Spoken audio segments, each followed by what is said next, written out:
అబ్బా! ఇన్ని దినాలు గుడి ఎన్నడు కడతారు, ఎన్నడు ఓపెనింగ్ చేస్తారు అనే రందుండే. ఇప్పుడేమో ఎప్పుడు పోతాము, ఎప్పుడు ఆ బాలరాముని కళ్ళ నిండా చూసి దర్శనం చేసుకుంటాము అనే రంది పట్టుకుంది అందరికి. ఇక అయోధ్య దాకా పోవాలంటే ఎన్ని రైళ్ళు ఎక్కాలి, ఎన్ని బస్సులు మారాలి, అది ఇది పెద్ద పనని సగానికి సగం మంది పోవాలన్న ఆశ ఉన్న ఆడికి ఆగిపోతారు. కానీ ఇప్పుడు ఆ రంది లేదులా. ఎందుకంటే ఇప్పుడు మన హైదరాబాద్‌కెళ్ళి సీదా అయోధ్యలనే అడుగు పెట్టొచ్చు. అగో అట్లెట్లా అంటారా? ఇగో ఇట్లా. అయోధ్య రామయ్యను దర్శనం చేసుకోవాలనుకునేటోళ్లకు మంచి శుభవార్త పట్టుకొచ్చిన ముల్లో.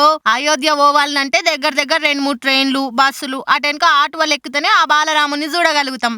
కానీ ఇప్పుడు అట్లా కాదు. పబ్లిక్ కు గాబరైతుందని గీకమత్ చేసిర్రు. ఇప్పుడు హైదరాబాద్ నుంచి సీదా అయోధ్య గాలి మోటార్ తెచ్చిర్రు ఆఫీసర్లు. స్పేస్ జెట్ విమానం సంస్థలు పట్టుకొచ్చిర్రు ఈ సేవలను. ఇప్పుడే తెచ్చిరుగా. ఈ ముచ్చట మళ్ళా ఎన్నటికి షాలైతదో అనుకునేరు. రేపంటే రేపటికెళ్ళే షురు అవుతాయి. రేపటి సంది వారానికి 3 దినాలు. ఈ 3 దినాలు అంటే మంగళవారం, గురువారం, శనివారం నాడే నడుస్తాయి. ఈ 3 రోజులు పొద్దుగల 10:11 గంటలకు శంషాబాద్ నుంచి వెళ్తే పగటీలు 10:1 గంటకు అయోధ్యలో దించుతుంది. మళ్ళా ఉల్టా 1:30కు అయోధ్యకి వెళ్తే మధ్యాహ్నం 3:30 వరకు హైదరాబాద్ లోనే ఉంటాం.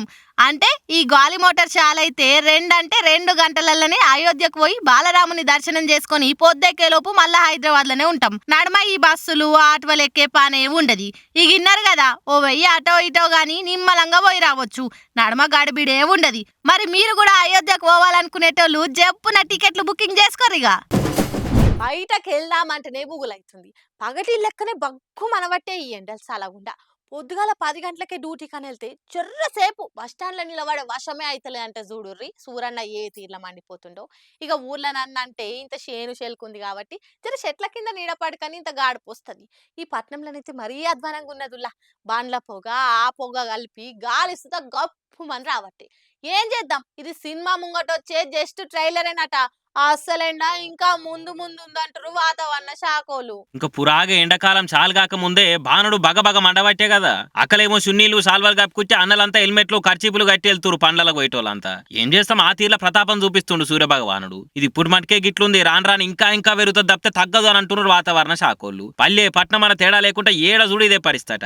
ఎండకు మాడవలిగి ఏడు కాడి గొంతెండిపోతుంటే తవ్వపండి జ్యూసులు, సోడాలు, కూల్ డ్రింకులు ఏవి కానొస్తాయి గుంజుతూనే ఉన్నారు. ఇక నీళ్ళ గురించి అయితే చెప్పే అక్కరే లేదు. ఎవ్వలంటే చూడు నీళ్ళ బాటిల్ బ్యాగులు వేసుకునే వెళ్తున్నారు. పొద్దుగాల 8 కొట్టంగానే సాలైన ఎండ సాయంత్రం 5 అయ్యేదాకా మడుతూనే ఉన్నది. ఇక డాక్టర్లు సుత కొన్ని జాగ్రత్తలు చెప్తున్నారు. ఏదన్నా మరి అక్కడికి వచ్చి అర్జెంట్ ఉంటే పని ఉంటేనే బయటికి రారి. ఇక పొలగాళ్ళైతే సాయంత్రం పూటనే వాడకట్టకు ఆడుకోనిక దోలుర్రి.